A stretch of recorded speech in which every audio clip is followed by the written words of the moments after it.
Saa moya n'igice za mu gitondo ku itariki ya 15 Ukuboza nakiriwe na Colonel Omega uyoboye secteur nord ya FDLR abacunguzi. Tumaze kugirana ikiganiro ku byerekeye ibikorwa bye mu karere ndetse no mu Rwanda, yansabye ko nakongera nkarara kugira ngo mpure na groupe y'abasenga igizwe n'imfubyi. Izo mfubyi zikaba zitabwaho n'umunyakongo wiyemeje kuzifashwa bishoboye. Nuko mu gitondo ku munsi ukurikiye tariki ya 15 Ukuboza 2012 niboneye uko ingufu zo kwemera zikomeje ukwizera kw'impunzi z'abana b'abahutu batereranywe mu mashyamba ya Congo.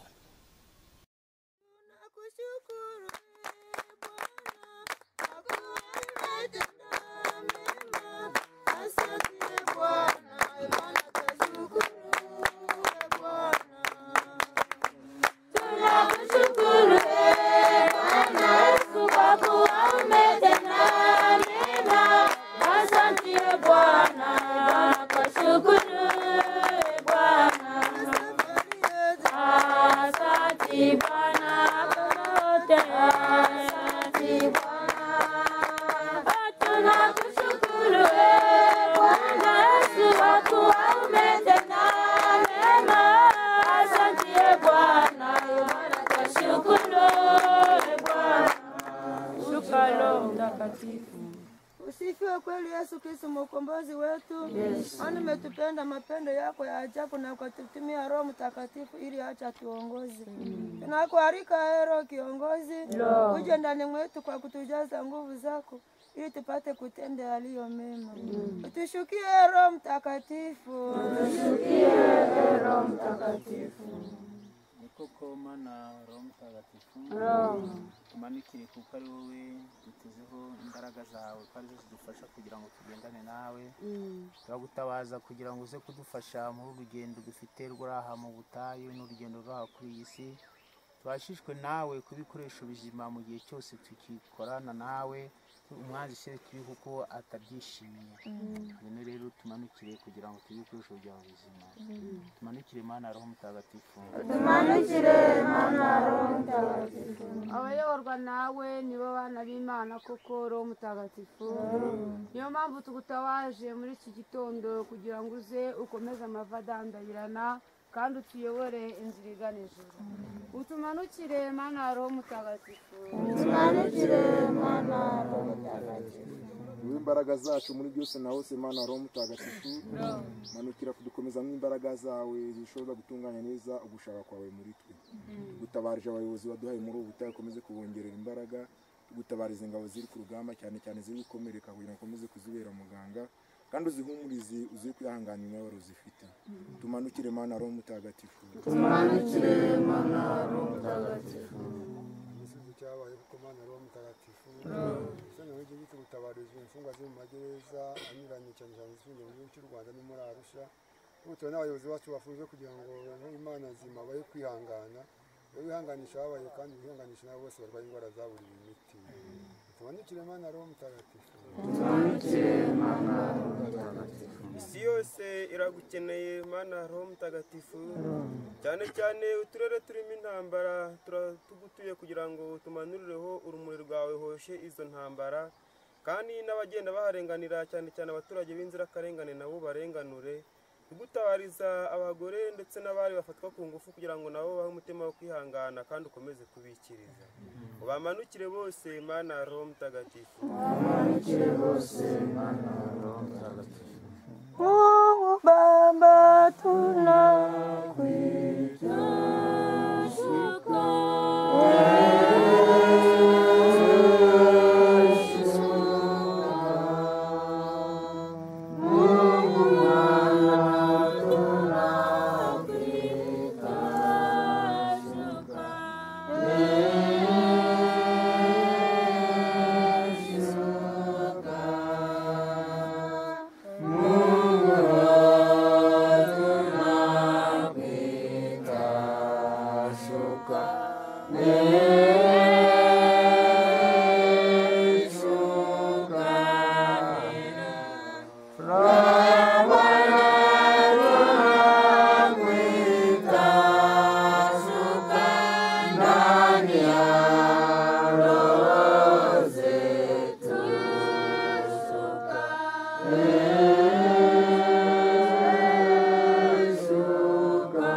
anataka kufa kwa ajili ya mtu mnyofu. Labda mtu atajipa moyo wa kufa kwa ajili ya mtu mwema. Lakini Mungu ameonyesha wazi mapendo yake kwetu sisi. Kwa kuwa sisi tulipokuwa tungari wenye dhambi, Kristo alikufa kwa ajili yetu. Wakristo wapenzi, pokeeni neno la Bwana.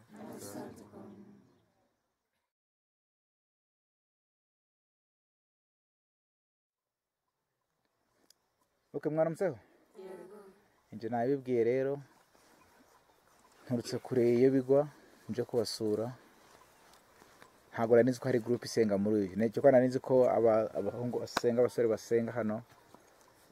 Ariko nta makuru y'abakobwa y'abagore twatuzi ko baba inaha mu mashyamba yiyemeje kubana nabo. Ikibazo cya mbere nababaza, mbese uwazanywe hano ku ngufu ninde? Nta muntu wazanywe hano ku ngufu? Ibyo ni ibya mbere. We ntabwo ndi kukubona.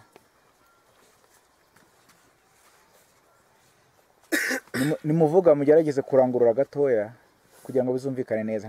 Ntabwo mvuze kuvuga usakuza cyangwa ko murangurure. Rwose byanshimishije kubona muri hano.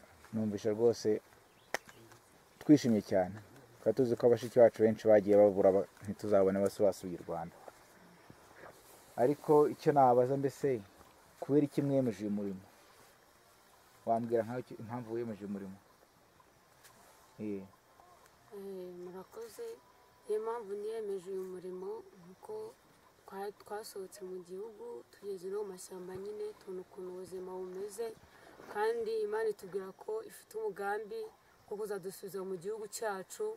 Ubwo twemeje umurimo wo gusenga kugira ngo turusheho gufasha n'abandi bafite intege nke mu gusenga, tubakangurira gusenga, kandi tunafasha n'ingabo nyine ziba ziri ku rugamba kugira ngo turusheho kugarukira Imana no gukora icyo Imana ishaka kugira nayo izatwuzurize uwo mugambi dufite. Iwanyu ni hehe? Mu Rwanda. Ni Butare. Ni Butare. Urahazi komine yo ni iki? Avuye nyiri muto cyane ariko numvaga bahavuga. Okay. Avuye ufite imyaka ingahe? Nari mfite imyaka 10. 10. Okay. Naho weho? Nanjye niyemeje gufatanya n'ingabo kugira ngo nyine rangura bukeye. Nanjye niyemeje gufatanya n'ingabo kugira ngo duhashye umwanzi nyine sekibi udutera no gushyira hamwe kuko tuzi ko aribyo bizatsinda intambara turi. Ariko wowe wavuye mu Rwanda ukuze? Njye navuye mu Rwanda nzi ubwenge. Nibyo. Wari ufite umuryango cyangwa cyafite umuryango? Nta muryango mfite, twahuye gutya turi abavandimwe dushyira hamwe. Umuryango wanjye mbese muri rusange n'uyu turi hamwe. N'uyu muri kumwe. Ni umuryango munini. Naho kandebe. Wowe wambwira izina ryawe ninde? Murakoze. Njye nitwa Mutuyimana Marie-Louise. Mutuyimana Marie-Louise. Wanyu ni hehe? Iwanyu mu Rwanda mbese ni hehe? Bavuga ngo ni Kigali ntabwo mazi. Nawe wahunze uri mutoya? Nari muto cyane. Wari ufite imyaka ingahe? Mfite imyaka 5. 5 gusa. Wambutse umupaka nawe 94? Wari ufite ababyeyi barumuna bawe? Nari mbafite ariko nabo mfite barapfuye. Abafite n'aba turi kumwe bavandimwe banyu n'ababyeyi banyu. Mbese mumbwire muri mwese utaratakaje umuryango we ninde? Utaratakaje umuryango we nashira ukuboko hejuru. Umuryango we mbese w'amaraso, abavandimwe, ababyeyi. Mbese mwese nubwo mwatakaje imiryango yanyu ariko mwiyemeje kugumana n'abasirikare hano? Ubundi uko biteye nta babyeyi dufite. None uko byagenze nyine umuvandimwe ariwe mubyeyi wacu nyine yagiye aradutoragura hirya no hino turi imfubyi, adushyira hamwe gutya nyine kuko yarasengaga. None ubwo nyine adushyira aho yasengeraga, ubwo tuba umuryango umwe gutyo, tuba gurupe gutya. Ubwo none yiyemeza nyine kugira ngo tugendane n'abasirikare tubafasha mu nkunga y'amasengesho ubwo nubwo buryo tubaho nta muntu uri hano ufite umubyeyi we ubwo umubyeyi ni uwo wadutoraguye ari we wumvishe turi kujya tuvuga ngo ni mushumba nyine ari uyu nguyu wajya imbere hariya nkagushyira muri ntuza nkagushyiramo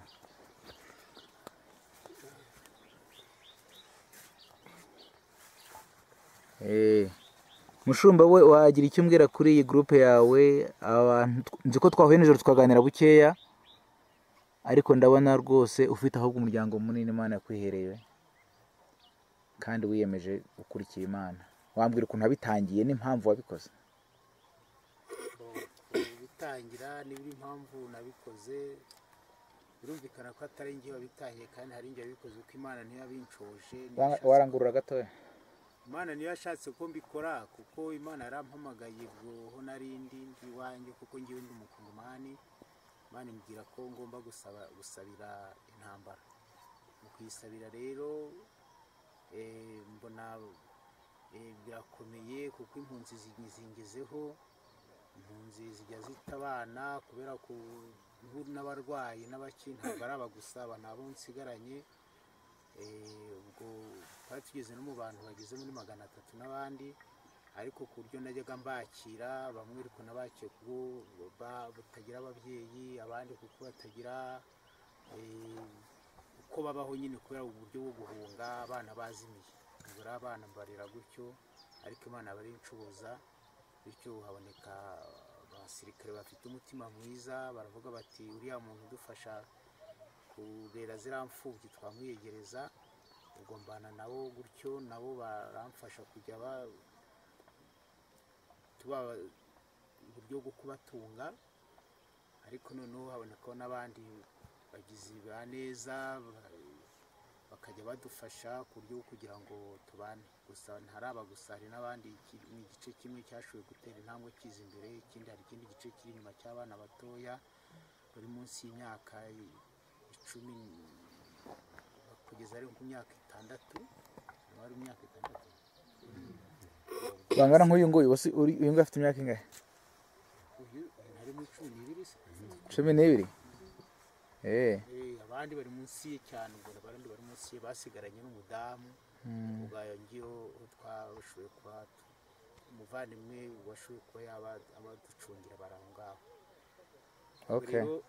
akazi kacu nyine nk'uko banakubwiye abana nababonye gutyo abandi kumwe n'izi ngabo gutyo dusengereze ingabo kuko Imana yadusezeranije ko urugamba rizadufasha kurangiza niyo mpamvu natwe dupfukama kugira ngo n'ingabo zibashe kwihana zibashe kugenda mu murongo mwiza zibashe kugira disipurine bityo kugira ngo n'ibyaha byose bagenda bazishinja Imana ikomeje kugenda izivuganira nyuma cyari yaba ari ayo ngayo sinzi niba hari ibindi kuko amakuru ni menshi cyane ntabwo nashobora henda byumva nako uriya se ndabona wowe ukuze kurenza abandi bose wewe wageze muri iyi groupe ute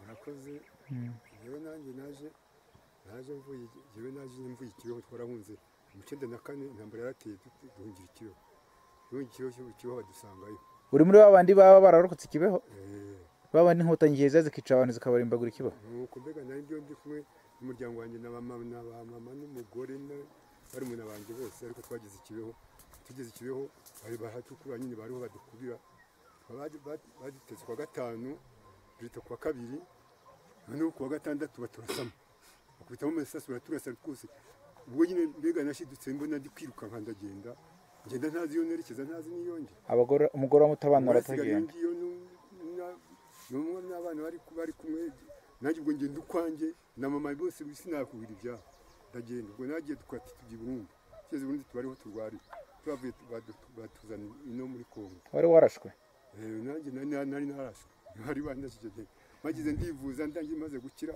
imagira neza imodoka zaraje zirahadukura tujyana muri Congo tugeze muri Congo rero kuvurwa mbego tubayeho gutyo nyine ngeze aho nibona aho basenga nigira muri groupe gutyo ndi umuntu usenga mbega ndi nyine ubwo mbega sibyo n'umwana kwa turi kumwe n'ikaje kwahurira ubwo nyine mbega nsigaye umuryango ni ngo turi kumwe nta hundi bamo gutyo nyine kuzana okay ndebe ubundi nagira icyo mbaza wicaye hanyuma wambwira izina ryawe naho uvuka naho turutse niba uhazi murakoze. vuga cyane buke, rangura ijwi gatoya. Nitwa Iyizire Pasiyanse, aho naturutse mu Rwanda nahaziho gakeya ni Butare. Ubwo naje nyine ndi muto nari ntarahamenya neza, ubwo nanjye nyine ababyeyi turi hamwe n'abavandimwe turi hamwe naba muri kubona nta bandi babyeyi mfite. Okay, mukomere kandi Imana ibafashe, murakoze cyane. Ibi ngibi rwose ubutumwa ni bwiza cyane. Ninde wambwira wenda ubutumwa najyanira abo iyo ngiye mba mu gihugu cya Amerika niba ntabagwiyomba ngaho umushumba nambwira ubutumwa rwose najyana haririya mbere kugira ngo tuguhe ubutumwa bwo gushyira abavandimwe iyo ngiyo, ahubwo iyo ngiyo hariyo abantu impunzi zacu nyinshi zaba ziriyo nyinshi cyane, ntabwo zingana nk'izo muri Congo ariko ziriyo zihagije, twavuga nk'amagana. Nta kibazo, ubwo niba hari amagana n'ahandi amagana ubwo abantu baracyahari, kuko ntabwo twari tuzi ko abo bantu baba bahari bimeze gutyo. Rero ubutumwa twaguha bwo gushyira abo bavandimwe ni uko rwose icyo badufasha ari kugira ngo dufatanye gusenga, kuko twebwe turasenga, ari abasenga baza batubwirira ko bajya badufasha mu masengesho, kandi noneho hariho na komunikasiyo. Byaba byiza kuko iyo natwe twumva ko ari abantu hirya no bari gusenga tukumva tutari twenyine biradufasha. Ikindi cya kabiri ni uko mwababwira yuko igihe kigeze buri wese agahaguruka uko yaba ari kose, igihugu Imana ikaba yaradusezeranije, igihe cyo kugisubiramo kikaba kigeze. Abantu kandi nta gusubira inyuma, byari byose umuntu yakora uko ashoboye kose kugira ngo asubire mu gihugu cye. Ntabwo ubundi umwana ujya iwabo nta cyamutangira, kandi Imana yabitwemereye. Imyaka ishize abantu bari mu buhunzi irahagije, abantu byari byiza kugira ngo basubire mu gihugu basezeranijwe, kuko n'umwanzi wacu biragaragara ko amahanga amaze kubona amakosa ge, amatiku ye, uburyarya bwe n'ubwicanyi bwe. Abantu badahereye ahangaha ngo bafatanye n'ayo mahanga amaze kubona ukuri, nta kindi gihari twazabonera kugira ngo noneho buri uwo ari we wese yinjire mu kiriya gihugu. Kandi noneho tunasabira n'abari mu gihugu, kuko bari kwicwa, bari kurengana, bari gufungwa, bityo kugira ngo tuzabashe gufatanya n'ukuri nk'abo ngabo bari ahagaragara, bajya badufasha kugira ngo amakuru yacu bumvikane, banafashe n'abayobozi bacu be hirya no hino kugira ngo ukuri kumvikane. Yabaraye da. Ni iyihe ubutumwa mwaha uwo mwanzi uri mu gihugu? Ninde yambwira ati rwose mpuye n'umwanzi aramubwira ibi ngibi kuri uyu munota? Kunzi ko muri abantu basenga, ntimuri abantu barasana. Abamubwira iki? Rero kuba ubutumwa nyine bwo gushyira abo banzi, ahubwo ndabaha ubutumwa muzashyira urubyiruko, ariko cyane cyane rw'abakobwa, kuko iyo ngiyo muri mwebwe ibyo byose muranezerewe, ntabwo mumeze nkatwe. Ubwo muzabatubwira ko twebwe twarenganye, ntitwabonye umwanya wo kwiga, namwe murabyibonera. Ubu igihe tugezemo twagumye kuba turi kwiga, ariko nyine uwo mwanzi ntabwo yabyemeye. Kugeza kuri iyi saha nyine hari benshi muri twebwe batazi gusoma, cyangwa se batazi ururimi, kuba bakwiyambutsa umupaka. Ibyo nabyo ni ibibazo twahuye nabyo. Ubwo rero nyine aho bari muzabatubwirira yuko bagomba kwirinda kudamarara, ahubwo twese tugafatanyiriza hamwe kugira ngo natwe twabujijwe uburenganzira nk'ubwo ngubwo, Imana izabidufashemo tubashe kuburonka kubw'imbaraga zayo. Kuko kubw'umwana w'umuntu byo byarananiranye, ubu hasigaye n'aho Imana bo rero bazijya badufasha mu masengesho kugira ngo natwe nibura tuzabone uburenganzira. Naho ubutumwa wenda navuga naha umwanzi wacu, numva yakwicisha bugufi akareka gukomeza kudukandamiza, kuko cyane cyane nubwo vuga nyine ngo abantu ngo bakoze ubwicanyi, twebwe abenshi twavuye mu Rwanda baduhetse, nta nubwo tuzi igihe twambukiye umupaka, ariko ugasanga turi kubuzwa uburenganzira hano muri Congo twahungiye. Ugasanga naho umuntu abonye yakwiga ku masomo, ugasanga bari kumwirukana. Niba umuntu ari kugenda mu nzira ukagenda wihishahishe, kugira ngo nyine uwo mwanzi akagenda atoragura buri muntu uwo ari we wese, ntakurikirane ngo uyu muntu yakoze iki ngiki, ahubwo nyine akumva ko ahantu hose hari umuhutu yagombye kugirirwa nabi. Ndi kumva rero yagombye guhindura imikorere ye, ahubwo nyine niba ari na politike cyangwa n'imirwano arimo akayikora areba neza adakandamiza abaturage, kuko nyine ibibi bye akora bimaze kutugeza kure. Ari nayo mpamvu nyine twifuza gusa kugira ngo Imana idutabare iturenganire. Murakoze cyane mwese, ikiganiro kirangira aha ngaha rwose, mwakoze cyane.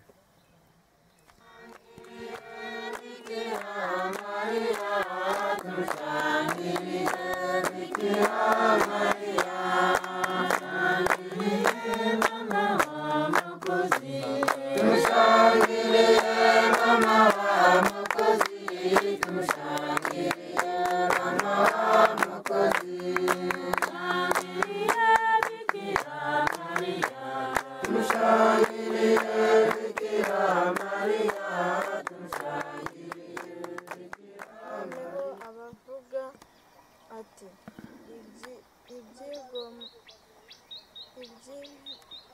iby'ingoma y'Imana byagereranywa n'umuntu watera imbuto mu gitaka, yasinzira cyangwa yaba maso haba nijoro cyangwa ku manywa. Izo mbuto ntizihwema kumera. Gakire neza ijambo ry'Imana. Walking away from the life that we know and love. Nothing to do. In this present crisis, government is not the solution to our problem. Government is the problem. In this present crisis, government is the problem.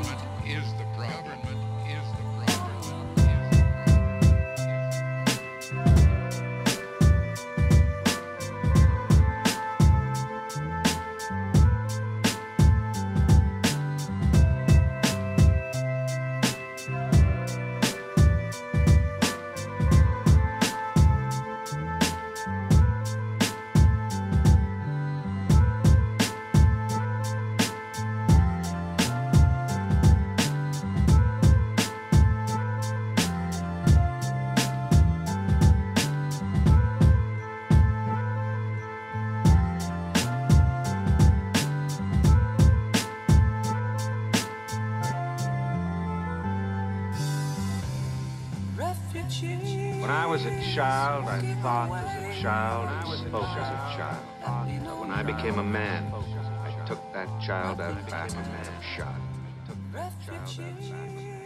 When I became a man,